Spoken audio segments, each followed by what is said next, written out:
काशीनाथ सिंह के उपन्यास काशी का 80 का पिछला एपिसोड डॉक्टर गया सिंह के नाम रहा, जिनके बारे में ये मशहूर था कि जब वे भांग ज्यादा चढ़ा लेते थे तो उन्हें पिनक चढ़ जाती थी और उसी पिनक के चलते वे जो जी में आए कह दिया करते थे। लेकिन उनकी कही गई बातें काफी विचारणीय हुआ करती थी। ऐसा ही एक दिन का किस्सा बयां करते हुए लेखक कहते हैं कि एक दिन उन्होंने भांग ज्यादा चढ़ा ली और वे सुरूर में आ गए। तब उन्होंने कहना शुरू किया कि ये ऋषि मुनि दरअसल खुद क्या है, वे नियोग की पैदाइश है, क्योंकि इनकी पैदाइश शक पैदा करती है। क्योंकि कभी कोई घड़े के अंदर मिलता है, कोई टोकरी के अंदर मिलता है, कोई रास्ते में जाते वक्त जंगल में मिलता है। ये लोग दरअसल सब जंगल में पैदा हुए हैं, इसलिए कहीं ना कहीं ये आदिवासी समुदाय से ताल्लुक रखते हैं। वहां पर उनकी दो दिलचस्प ऑब्जर्वेशन और होती हैं। पहली ये कि यदि आप किसी भी जाति का गोत्र देखेंगे तो किसी ना किसी ऋषि मुनि के नाम पर ही आपको मिलेगा। और दूसरी बात ये कि ये कर्मकांडी होते हैं, पाखंडी होते हैं, ज्ञान का दूर दूर तक इनसे कोई लेना देना नहीं होता। वैसे कुछ ऐसे किस्से मैं खुद भी बता सकती हूँ जो हमारे आंखों के सामने हुए हैं। जब वर्ल्ड कप हुआ था इंडिया में, तो किस तरीके से 80 घाट पर बड़े बड़े हवन यज्ञ किए गए थे। नतीजा क्या निकला, हम ऑस्ट्रेलिया से वर्ल्ड कप हार गए। और लेटेस्ट में रूसी राष्ट्रपति पुतिन के भारतीय दौरे से पहले ही उनकी जो तस्वीर है वो भगवान की तरह रखकर उसके आगे फूल बत्ती माला चढ़ाई जा रही है और हवन यज्ञ किया जा रहा है, जैसे किसी भगवान को आहुति दे रहे हों। बावजूद इसके डॉक्टर गया सिंह के चाहने वाले और उनके विरोधी सबका एक सुर में ये कहना होता है कि यदि गया सिंह ना हो तो क्या 80 और क्या काशी, सब फीका फीका लगे। एपिसोड हमने यहीं खत्म किया था और अब हम चर्चा को यहां से आगे लेकर चलेंगे। तो चलिए मेरे साथ। जय भीम, मैं शालिनी और आप देख रहे हैं अंबेडकर नामा। शाम ढल गई, 5 बज गए और आधिकारिक रूप से प्रचार कार्य खत्म हो गया। पप्पू की दुकान का इलाका मतदाताओं से भर गया। लोग भीतर बाहर आ जा रहे थे। सड़क पर झंडे झंडियां लगी गाड़ियां आती, थोड़ी देर के लिए रुकती, सूचनाएं लेती और देती और फिर चल देती। चुनावी संग्राम के रणबांकुर जो भोर में या सुबह आसपास के जिलों और क्षेत्रों के अपने अपने प्रत्याशियों का जायजा लेने गए थे, अभी तक लौटे ना थे। बड़ी बेताबी से उनके आने का इंतजार हो रहा था। वे आ ही रहे होंगे, लेकिन जब तक नहीं आ जाते तब तक क्या हो। अपने दिव्य जी हैं ना, किस दिन के लिए हैं, किसी ने सुझाया। दिव्य जी दाढ़ी बाल बढ़ाए और चुप्पा किस्म के अशोक सिंह दिव्य संगीत का भारी डिग्रियों से संपन्न गायक हैं और सबसे बड़ी बात है कि क्षत्रिय हैं। भूसड़ी के क्षमा प्रार्थी हूं, कभी किसी को बताना मत, नहीं तो तुम्हारे नाम पर थूकेंगे बे। हजारों सालों से क्षमा प्रार्थी हूं, बड़ा अटपटा शब्द लिखा है। रबचूतों विद इन ब्रैकेट राजपूतों के इतिहास में कभी नाचा गाया है किसी ने? 80 की टिप्पणी। दिव्य जी शंकराचार्य की तरह 24 घंटा अपने सिर गमछे में लपेटे रहते हैं और रात दिन का ज्यादा हिस्सा गंगा के किनारे नहाने धोने और ध्यान करने में गंवाते हैं। किसी दरबार से उनका कोई सरोकार नहीं, इसलिए तानसेन के समानांतर जनता ने इन्हें बैजू भैया का प्यार दे रखा है। दिव्य जी सूरदास की तरह ऐसे माहौल में गाने के आदि नहीं है, लेकिन जनता के प्यार और आग्रह का क्या करें। वे गाते रहेंगे और टिप्पणियों से एकाग्रता भंग होती रहेगी, इसे वे जानते हैं। उन्होंने जैसे ही गले को साधना शुरू किया कि दूसरे किनारे पर बैठी विदेशी युवती क्रिस्टीना ने कुल्हड़ किनारे रखकर तानपुरा उठा लिया। उधर किन किन शुरू हुआ नहीं कि एक ढोलकिया ने अपने सामने की मेज को तबला बना लिया और तालियों की गड़गड़ाहट के बीच निर्गुण मेला आयोजित हो गया। आई गवनवा की सारी उमर अबही मोरी बारी, साज समाज पियाले आए और कहरवा चारी। टिप्पणी वाह वाह, साज सामान माने बैलेट बॉक्स।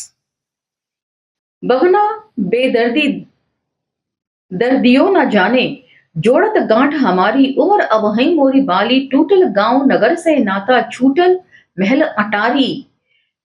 विधि गति वाम कछु समझ न परे ना, बैरन भई महतारी। उमर अबही मोरी बारी, नदिया किनारे बलम मोर रसिया। दी घूंट पट डारी। टिप्पणी आय हाय हाय हाय बलम मोर रसिया, क्या बात है। चार जना मिली डोली उठावे, घरवा से देत निकारी, उमर अबही मुरी बारी, कहत कबीर सुनो भाई साधो, छमियो चूक हमारी। अब की गवना बहुरी नहीं अवना, मिली लेहूं भेंट अकमारी। टिप्पणी, आने का मुंह रहेगा तब ना छिनरों के। क्षमा प्रार्थी हूं, उसमें बहुत गालियां हैं। आई गवनवा की बारी, अब ही उमर मोरी बारी। गाना खत्म होते ही तालियों के बीच एक आवाज आई, देखो गुरु, ये कविता नहीं मिसाइल है, जमीन से लेकर ब्रह्मांड तक मार करने वाली। है कोई दूसरा कवि भूसड़ी के, ये क्षमा प्रार्थी हूं, जो पाताल आकाश एक कर दे। अब एक और हो जाए गुरु अशोक। गुरु अशोक ने जैसे ही दूसरा पद शुरू किया, भंवरा के तोहरा संग जाई, वैसे ही दुकान के फाटक पर डॉक्टर दीन बंधु तिवारी दिखाई दिए। आइए आइए, गाना बजाना अपनी जगह रह गया और सबकी नजरें फाटक पर टिक गईं। आगे आगे दीनबंधु तिवारी और पीछे पीछे सरोज, वीरेंद्र, राजकिशोर, राधेश्याम और दूसरे दूसरे लोग। फूल धक्कड़ से सने, चेहरे पर थकान मगर आंखों में संतोष और उत्साह। डड़बे में कुछ लोग खड़े हो गए, कुछ लोग बैठ गए, कुछ सांस लेने के लिए बाहर निकल आए, कुछ अंदर चले आए। कौतूहलवश डॉक्टर दीन बंधु बलिया जिला घरबा केकरा से डरबा की मुद्रा में। 80 के प्रवीण राय, विनोद दुआ और देवेंद्र यादव, चाहे तो उन्हें इन तीनों का बाप भी कह सकते हैं। उन्होंने अखबारों और पत्रिकाओं और आकाशवाणियों और दूरदर्शन के चैनलों के आधार पर अपना प्री पोल ओपिनियन छपवाया था हफ्ते भर पहले और नगर भर में बंटवा दिया था। वे मुगल सराय के एक कॉलेज में युवा प्राध्यापक हैं। कॉलेज कितना जाते हैं इसे उनके विद्यार्थी भुगते हैं, लेकिन 80 की उनकी मांद है।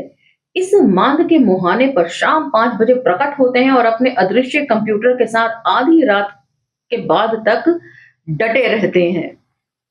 इस दौरान लोग आते रहते हैं, उन्हें घेरते रहते हैं, अपनी अपनी पार्टी की सीट बढ़ाने के लिए बहस करते हैं। देख रहे हो इस चूतिया का, क्षमा प्रार्थी हूं। 2 दिन पहले ही इसी दुकान में एक बुजुर्ग मतदाता ने कहा था, 100 करोड़ की आबादी का देश और उसकी पूरी लोकसभा जैसे इसी के खलीते में हो। क्षमा प्रार्थी हूं, पूछो कर्नाटक के बारे में या तमिलनाडु के बारे में, भुसड़ी के। क्षमा प्रार्थी हूं, आंखें बंद करता है और 1 मिनट में पूरे राज्य का सर्वेक्षण करके लौट आता है। बोलता है, इतनी भाजपा ललिता अलायंस, इतनी टीएमसी, इतनी डीएमके, इतनी कांग्रेस, जबकि हाल यह है कि इसे अपने बलिया के बारे में भी पूछो तो मालूम नहीं। कभी कहता है जगन्नाथ चौधरी निकाल रहे हैं, कभी भाजपा को जिताता है, कभी कहता है नहीं अंततः जीतेंगे चंद्रशेखर ही, और देखो तो कागज कलम लिए इंटरनेट भिड़ाए रहता है 24 घंटे। राधेश्याम भीड़ को धकियाते हुए उत्साह विद इन ब्रैकेट, जिसमें भांग की मात्रा ज्यादा थी, भांग पी लेने के बाद बहुत उत्साहित हो गए, के साथ आगे बढ़े और बोले, 1 सीट और बढ़ाइए दीन बंधु जी, मिर्जापुर की फूलन हार रही हैं अब की। कैसे मालूम, सरोज यादव ने पूछा। कल साथी सभा थी भदोही में, अटल जी के नाम पर लाखों की भीड़। अटल जी नहीं पहुंचे, अंधेरा बढ़ गया, देरी भी हो गई थी और भीड़ उठ रही थी कि वीरेंद्र जी खड़े हो गए माइक पकड़कर। उन्होंने जेब से कागज निकाला और पढ़ा, अटल जी का संदेश मिर्जापुर के मतदाताओं के नाम, और फूट फूट कर माइक पर ही रोने लगे। बताइए, आपके लिए ही चले थे कि रास्ते में हार्ट अटैक हो गया। हे ईश्वर, चुनाव चूल्हे भाड़ में जाए, मैं हारूं या जीतूं मगर अटल जी अमर रहें। और सुबकती हुई जनता ने उनके साथ नारा लगाया, गगनभेदी नारा। बताइए, अब भी किसी को संदेह है? भूसड़ी के, क्षमा प्रार्थी हूं, कोई तर्क नहीं है, कोई प्रोग्राम नहीं, रो रो कर सीट बटोर रहे हैं। वीरेंद्र श्रीवास्तव बोले, जबकि न कोई अटल का संदेश, न चिट्ठी, सब नाटक था। एक और बढ़ाओ डॉक्टर, गाजीपुर की भी, कहते राजकिशोर आए। दीन बंधु ने सिर उठाया, जितनी बढ़ानी थी पहले ही बढ़ा दी बस। अरे, कोयम्बटूर के बम कांड का असर नहीं पड़ेगा क्या? कैसी बात कर रहे हो? सुनिए राजकिशोर जी और राधे श्याम जी, आप भी सुनिए। अगर बीच में सोनिया कूद करना आई होती तो तुम्हारी सरकार बन गई होती, लेकिन अब तो 10 से 15 सांसद कम पड़ेंगे। उन्हें कहां से लाओगे? सोनिया के भी आने से कांग्रेस की सीटों में कोई खास फर्क नहीं पड़ेगा, लेकिन मतों का प्रतिशत बढ़ जाएगा। दीन बंधु ने अपना आकलन दिया। तो जब हम देखते हैं चुनावी बहस होती है, नतीजे आने से पहले ही जो एग्जिट पोल्स होते हैं वो किस तरह के होते हैं। आजकल तो आपने देखा है कि कई तरह के आंकड़ों के साथ लोग बैठते हैं, लेकिन पहले जो था वो किस तरह लोग करते थे, कागज कलम लेकर बैठते थे चाय की दुकानों पर, उसी की चर्चा है। राजकिशोर ने जैसे ही प्रतिवाद किया, दीन बंधु आगे बोले, एक बात यह भी गांठ बांध लो, वाजपेयी के लिए आखिरी मौका है। अगर अब की बार वे चूके तो भाजपा ही उन्हें मक्खी की तरह निकाल फेंकेगी। एसपी मिश्रा एक किनारे माथा पकड़कर अकेले बड़बड़ा रहे थे। क्या बताएं, देखो तो सीताराम केसरी, हरिकिशन, सुरजीत, ए बी वर्धन साले को टिकट उन्होंने बांटा है, जो जानते ही नहीं कि चुनाव क्या होता है। खुद कभी लड़े नहीं चुनाव और टिकट बांट रहे हैं। ये लियो निगोचा और आंसू पोंछो। रामजी राय ने मिश्रा की ओर गमछा बढ़ाया। 40 साल से इन पार्टियों में कोई नया चेहरा देखा है तुमने? सालों की एक टांग कब्र में और दूसरी पॉलिटिक्स में। अपने यहाँ रिवाज है कि ऐसे बूढ़े मर जाते हैं तो उन्हें गांजे बाजे के साथ मरघट पहुंचाया जाता है, विलाप नहीं किया जाता, समझा? सरोज ने गोली फांकी, पानी की घूंट से गटका और बोले, तुम तो ऐसे प्रेम दिखा रहे हो जैसे अपनी जीत का तुम्हें पूरा भरोसा हो। जजही भरोसा नहीं, विश्वास। तुम्हारे कैंडिडेट ही इतने झांटू और गदाई हैं कि कहीं लड़ाइये नहीं है। चूतिया नहीं तो क्षमा प्रार्थी हूं, पार्टी लड़ती है कि कैंडिडेट लड़ता है?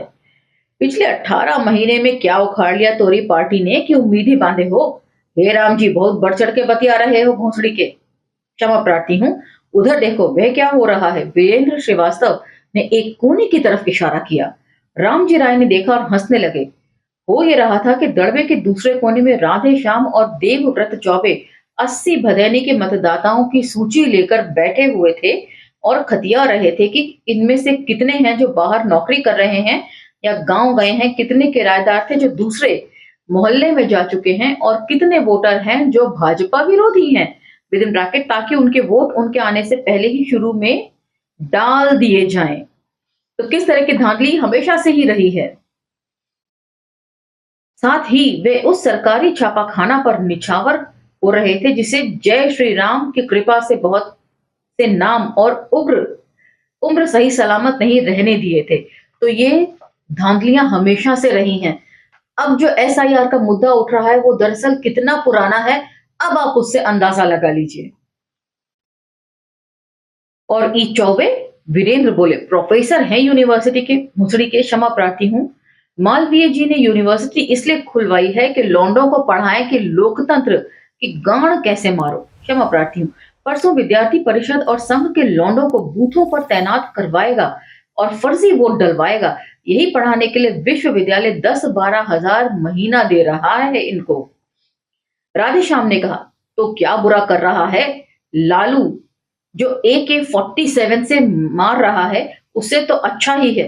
ये बहस आगे चलती इससे पहले ही राजू शर्मा सड़क पर चिल्लाया, गुरु चौराहे पर ट्रिपल सिंह का भाषण चल रहा है, जल्दी आइए। ट्रिपल सिंह? एक साथ सबने आश्चर्य से एक दूसरे को देखा।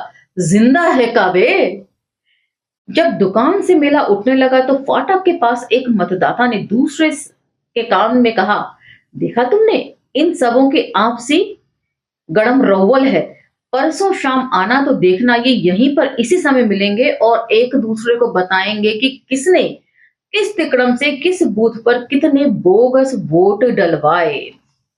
आज का एपिसोड हम यहीं विराम देते हैं और अगले एपिसोड में जानेंगे कि ये ट्रिपल सिंह आखिर है कौन और इनसे जुड़ी हुई क्या कहानियां हैं। आज का एपिसोड हम यहीं विराम देते हैं, इसलिए ये एपिसोड आपको कैसे लग रहे हैं मुझे बताइएगा कमेंट सेक्शन में लिखकर। और यदि आपको पसंद आती है वीडियो तो लाइक, शेयर, सब्सक्राइब करना ना भूलें। सोशल मीडिया के अन्य प्लेटफॉर्म्स पर भी आप हमें फॉलो कर सकते हैं। कोई एपिसोड मिस हो जाए तो प्लेलिस्ट में चेक कर सकते हैं। इसी के साथ अब मुझे आज्ञा दीजिए, मिलते हैं अगले एपिसोड में। जय भीम, धन्यवाद।